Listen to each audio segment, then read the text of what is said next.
Hello, welcome to Music and Stuff. I'm Rob Lewis, and today we are looking at issue number 12 of the Red Dwarf Magazine from February 1993, I think. Yes, February 1993. You look at the cover here, you've got the Scutters, 25 Red Dwarf books to be won. One is an audio book, The Good, the Bad and the Scutter. Little editorial here. Now here we have part 3 of Jake Bullitt, The Case of the Cashed In Contestant. Part 3, Ambulance Chaser. Again, the illustration is really good here. Script, Voter Noble, art, Voter Flint, letters, Voter Phoenix. It's sort of like photographs, but not photographs. I don't know that much about art and illustrations and stuff, so I'm sure there is a term for this. I don't know what it is. I like this gag. I'm not going to read it out, but I like that gag.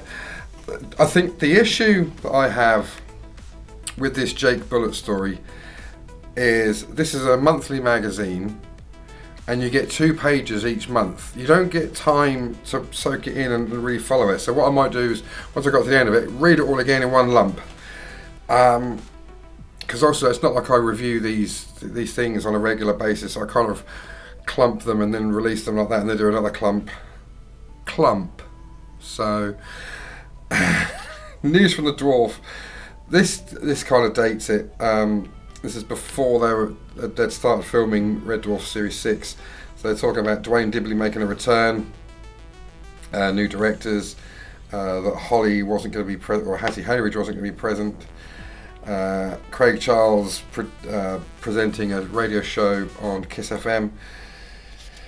Drop the Dead Donkey beating Red Dwarf to an Emmy. I used to love Drop the Dead Donkey, really good show. And there's a thing here about a science fiction magazine program for BBC Two called The Big Crunch.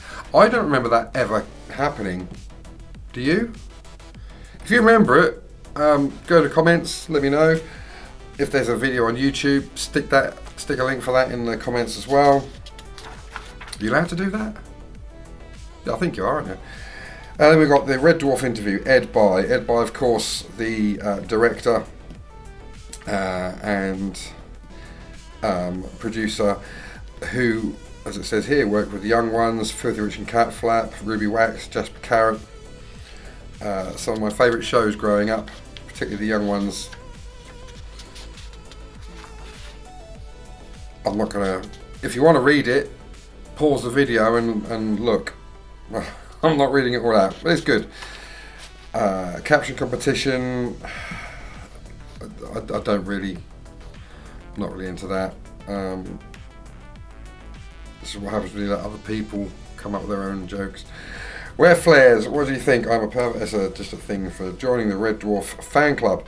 Now here we have Evolution, script by Anne Wright, art and letters Roger Langridge, and an original comic strip. And I've not seen this illustration style before.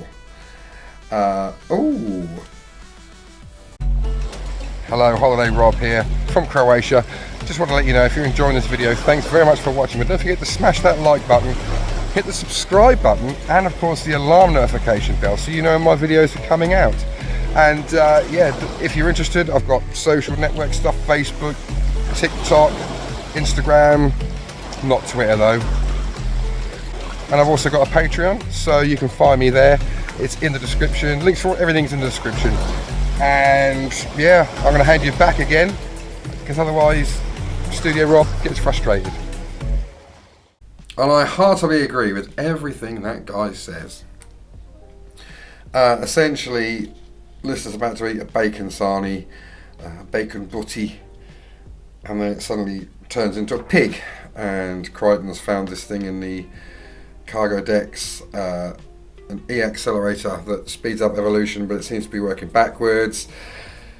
He tries to fix it. Remo wants to use it to become the next generation of holograms, but ends up going backwards and becomes a silent movie style hologram. It's black and white and there's no sound.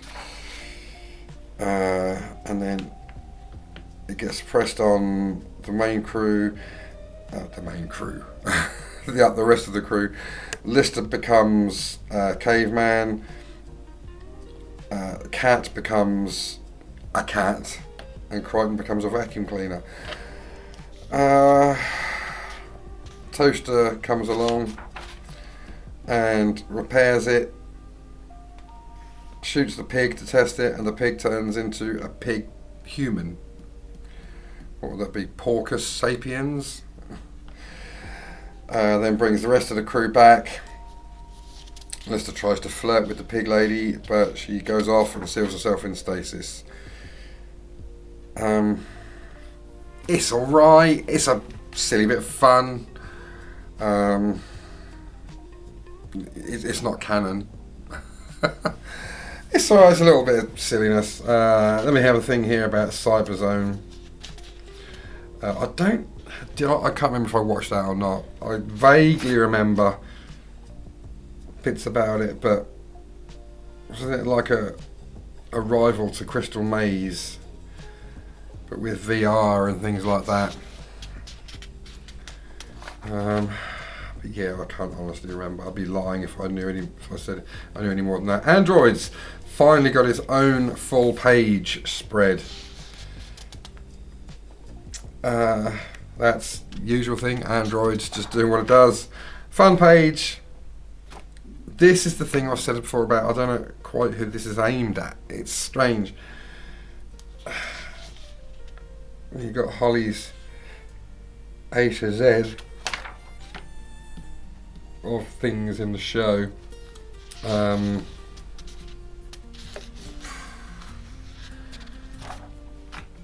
letters page, some criticism here and some praise for the magazine. The scutters, the good, the bad and the ugly. This is basically a poem, an illustrated poem. I tried to read it just now. I got bored. I'm not going to lie, I did get bored. I got to about here and I couldn't be bothered anymore. I'm sorry. I am sorry. I apologise to Steve Lyons and Rob Sharp. But that's just my personal taste. It's nothing to do with the quality of your writing.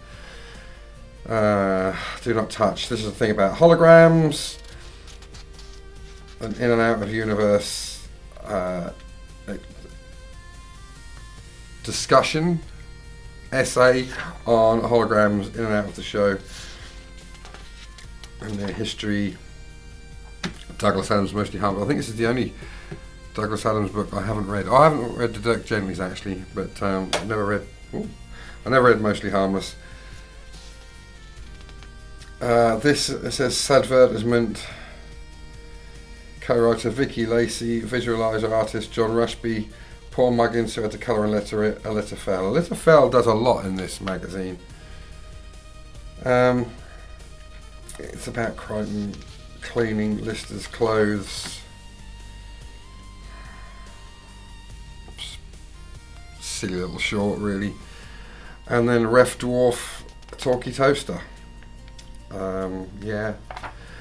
Poster of Rimmer from Terraform. Yeah, it's Terraform, isn't it? All in all, not the best issue of the magazine, to be honest. It seems as though they're starting to run out of ideas. Interviews aside, you know, they've got interviews and things which is worthwhile. But original ideas, it seems that they're running out by this point. But hey, that was issue number 12 of the Red Dwarf Magazine. Did I get this earlier for the YouTube thumbnail? But anyway. I'll see you in the next one when I'll be talking about number 13. Thanks very much for watching. Catch you in the next one. See you later. Catch you later, Bill and Ted. Don't forget to like, and subscribe for more.